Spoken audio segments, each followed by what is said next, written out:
Marketing Kannada ಚಾನಲ್ಗೆ ತಮಗೆಲ್ಲರಿಗೂ ಸ್ವಾಗತ. ಇವತ್ತು ಬಂದು 3 ಸೆಪ್ಟೆಂಬರ್ 2024 ನಿಫ್ಟಿ 50ನಲ್ಲಿ ಏನಾಯಿತು, BSE ಸೆನ್ಸೆಕ್ಸ್ನಲ್ಲಿ ಏನಾಯಿತು, ನಮ್ಮ ಸ್ಟಾಕ್ ಮಾರ್ಕೆಟಲ್ಲಿ ಏನಾಯಿತು ಅಂತ ನೋಡ್ಕೊಂಬರೋಣ. Stock market update. ಇವತ್ತು ನಿಫ್ಟಿ 50 ಕ್ಲೋಸ್ ಆಗಬೇಕಾದ್ರೆ ಸುಮಾರು 25,279.85ಕ್ಕೆ ಕ್ಲೋಸ್ ಆಗಿದೆ. ಅಂದರೆ ಇವತ್ತೊಂದು ಫ್ಲಾಟ್ ಡೇ ಅಂತಲೇ ಹೇಳ್ಬೋದು. 0% ಇದು ಯಾವುದೇ ರೀತಿ ಬದಲಾವಣೆನೇ ಇಲ್ಲ. 1.15 ಅಷ್ಟು ಏರಿಕೆ ಆಗಿದೆ. ಅದೇ ರೀತಿ BSE ಸೆನ್ಸೆಕ್ಸ್ ನೋಡೋದಾದರೆ ಸುಮಾರು 4.41 ಪಾಯಿಂಟ್ಸ್ಗಳಷ್ಟು ಇಳಿದಿದೆ. ಇದು ಹೆಚ್ಚು ಕಡಿಮೆ ಅಲ್ಲೇ ಇದೆ, ಒಂದು ಫ್ಲಾಟ್ ಡೇ ಅಂತಲೇ ಹೇಳ್ಬೋದು. 82,555.44 ಪಾಯಿಂಟ್ಸ್ಗಳಿಗೆ ಇವತ್ತು BSE ಸೆನ್ಸೆಕ್ಸ್ ಕ್ಲೋಸ್ ಆಗಿದೆ. ಅದೇ ರೀತಿ ನಿಫ್ಟಿ 50ನಲ್ಲಿ ಯಾವೆಲ್ಲ ಶೇರ್ಸ್ಗಳಲ್ಲಿ ಅತಿ ಹೆಚ್ಚು ಲಾಭ ಆಗಿರೋದು ಅಂತ ನೋಡೋದಾದರೆ, ಟಾಪ್ ಗಿನ್ನರ್ಸ್ ಆಫ್ ನಿಫ್ಟಿ 50 ಅಂತ ಹೇಳಿದ್ರೆ SBI ಲೈಫ್ ಇನ್ಶೂರೆನ್ಸ್ ಇವತ್ತು ಒಂದೇ ದಿವಸದಲ್ಲಿ ಸುಮಾರು ಹತ್ತಿರ ಒಂದು 40 ರೂಪಾಯಿ ಅಷ್ಟು ಏರಿಕೆ ಆಗಿದೆ. ಅದೇ ರೀತಿ HDFC ಲೈಫು ಅಷ್ಟೇ ಇವತ್ತು ಸುಮಾರು 13 ರೂಪಾಯಿ 45 ಪೈಸೆ ಅಷ್ಟು ಏರಿಕೆ ಆಗಿದೆ. ಅಂದರೆ ಒಂದು ಲೈಫ್ ಇನ್ಶೂರೆನ್ಸ್ ಕಂಪ್ನಿದು ಇವತ್ತು ಟಾಪ್ ಮಾಡಿದೆ ಅಂತ ಹೇಳ್ಬೋದು.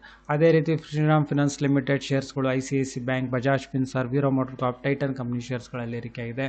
ಹಾಗೆ Nestle India, Wipro, HDFC bank, Grasim industries, Divis laboratories, Cipla ಹಾಗೆ SBIನಲ್ಲೂ ಇವತ್ತು ಸುಮಾರು 2 ರೂಪಾಯಿ 65 ಪೈಸೆ ಅಷ್ಟು ಏರಿಕೆ ಆಯಿತು. ಶೇರ್ಸ್ಗಳಲ್ಲಿ ಏರಿಕೆ ಆಗಿದೆ. UltraTech cement, Mahindra and Mahindra, Axis bank, Kotak bank, Hindustan Unilever, L&T ಹಾಗೆ ಏಷ್ಯನ್ ಪೇಂಟ್ಸ್ ಶೇರ್ಸ್ಗಳಲ್ಲಿ ಇವತ್ತು ಏರಿಕೆ ಆಗಿದೆ.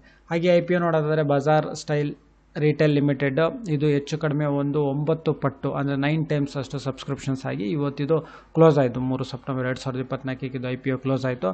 ಅದೇ ರೀತಿ JM ಗ್ಲೋಬಲ್ ಫುಡ್ಸ್ ಲಿಮಿಟೆಡ್ ಇದು ಹೆಚ್ಚು ಕಮ್ಮಿ ಹತ್ತಿರ ಒಂದು 7% ಅಷ್ಟು, ಒಂದು 7 ಟೈಮ್ಸ್ ಅಷ್ಟು ಇದು ಸಬ್ಸ್ಕ್ರಿಪ್ಷನ್ಸ್ ಅಥವಾ ಅಪ್ಲೈ ಆಗಿದೆ. ಇದು ಒಂದು SME IPO. ಅದೇ ರೀತಿ ಗಾಲಾ ಪ್ರಿಸಿಷನ್ ಇಂಜಿನಿಯರಿಂಗ್ ಇದು ಹೆಚ್ಚು ಕಡಿಮೆ ಹತ್ತಿರ ಒಂದು 44 ಪಟ್ಟು ಅಥವಾ 44 ಟೈಮ್ಸ್ ಅಷ್ಟು ಇದು ಸಬ್ಸ್ಕ್ರಿಪ್ಷನ್ಸ್ ಆಗಿದೆ ಅಥವಾ ಅಪ್ಲೈ ಆಗಿದೆ ಅಂತಲೇ ಹೇಳ್ಬೋದು. ಇದು ತುಂಬ ಹೈ ಡಿಮ್ಯಾಂಡಲ್ಲಿದೆ. ಇದು ಕ್ಲೋಸ್ ಆಗೋದು 4 ಸೆಪ್ಟೆಂಬರ್ 2024 ಇದು ಕ್ಲೋಸ್ ಆಗುತ್ತೆ ಈ IPO. ಸೊ ಈ ವಿಡಿಯೋ ನೋಡಿದ್ದಕ್ಕೆ ತಮಗೆಲ್ಲರಿಗೂ ತುಂಬ ಧನ್ಯವಾದ. ದಯವಿಟ್ಟು ವಿಡಿಯೋನ ಲೈಕ್ ಮಾಡಿ, ಶೇರ್ ಮಾಡಿ, ಕಮೆಂಟ್ ಮಾಡಿ, ಚಾನಲ್ನ ಸಬ್ಸ್ಕ್ರೈಬ್ ಮಾಡಿ. ತಮಗೆಲ್ಲರಿಗೂ ತುಂಬ ಧನ್ಯವಾದ.